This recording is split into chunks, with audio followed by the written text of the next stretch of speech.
Welcome back to Season 3 of Expedition Bigfoot. I'm your host Aggie. We start out this fascinating episode with Ronnie and Mireya, who are walking through the woods chasing after an elusive creature only to discover it's a bear. Mireya declares it had to be at least 400 pounds. She then wants all the guys to stay close to her and walk away very slow-like. Ronnie says there is no reason to risk their safety. You think? The three have a meeting and Ronnie decides to call it a night, again. Russell reminisces about how he saw a heat signature high up in the trees over Ronnie the night before and wants to search the area during daylight hours. Ronnie and Mireya talk about the mysterious howl they heard. Both say it sounded like a dog's bark. Later, Ronnie and Mireya are searching for the mysterious sound near the river. Ronnie says it was terrifying, close, and it wasn't a bear. I'm sure he almost jumped clear out of his boots, he was so scared. They then done find some bear tracks. Mireya says animal behavior is confusing as a researcher can confuse one animal behavior with another. They find a shallow hollow, which is too small for anything large to sleep in. They find a clearing in an area where they captured a howl. Mireya believes the location of the howl was in the area. That night Ronnie decides that he's going to do wood knocking, because that's how Bigfoot communicate and it's evidence there is a Bigfoot in the area. Mireya then tells him she is not sure that is true. They hear something in the woods and then try to chase it down. After a little while they lose track of the creature and don't find diddly squat on the thermal. Mireya says it was by the water. She then talks about the bark and then the knocking sound, both of which came from the river. Something was happening down by the riverside. The announcer now says whatever they heard the night before instead of alleged Bigfoot or mysterious creature. Mireya is getting annoyed by Ronnie's assertions that everything is made by Bigfoot. He says everything is evidence Bigfoot exists. Mireya says there is no irrefutable evidence to show Bigfoot exists. She wants to put the pieces of the puzzle together instead of jumping to conclusions at every chance she gets. They then walk 1 mile upstream. Mireya is using her sense of hearing to guide her. They now get lost and Ronnie's GPS has stopped working. Ronnie becomes afraid like. They become disoriented and can't make out where they were, are or going to. Mireya finds the direction of the river and says it's messed up.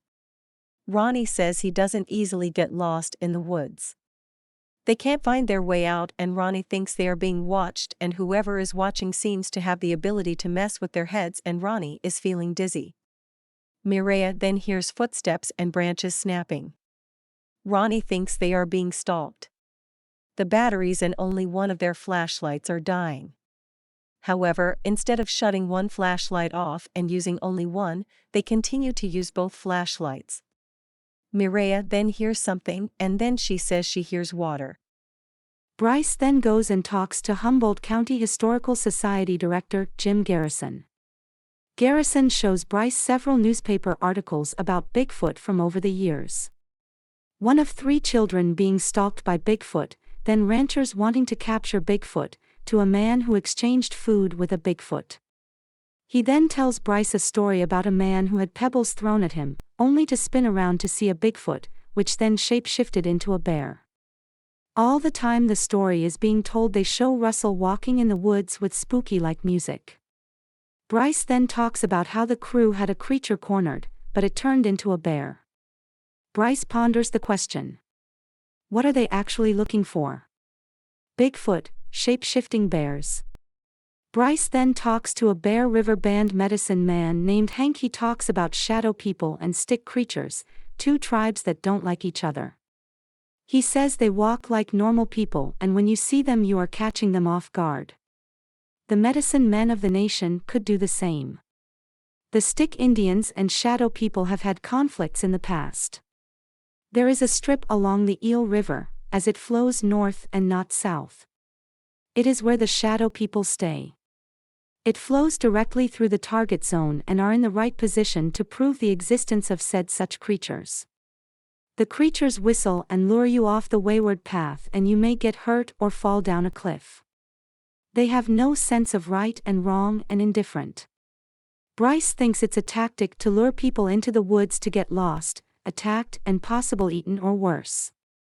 The medicine man continues so say that they are not afraid of humans and nothing you can do can hurt them. Finally, we go to Russell who, the next morning, walks around the area from the previous night. He tries to locate the area that the heat signature came from. He spots a bear, but thinks what he seen the night before was much bigger than that man-eater. He finally makes it to the location of the thermal, but thinks there were too many trees in the area. While walking, he discovers a few pits and falls into one, but it isn't deep, so he walks along a huge 50-foot tree, like a tightrope walker. He says that it's a 15-foot drop and that medical is too far away if he falls. He then makes it up the hillside. It is so steep and treacherous that it takes a long time to climb. He makes it to the top of the hill to discover a set of railroad tracks.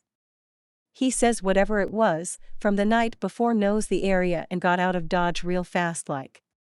He then finds a sunken pit, which he says is 4 or 5 feet deep that will give cover. It is great protection, soundproof and will give protection from a thermal.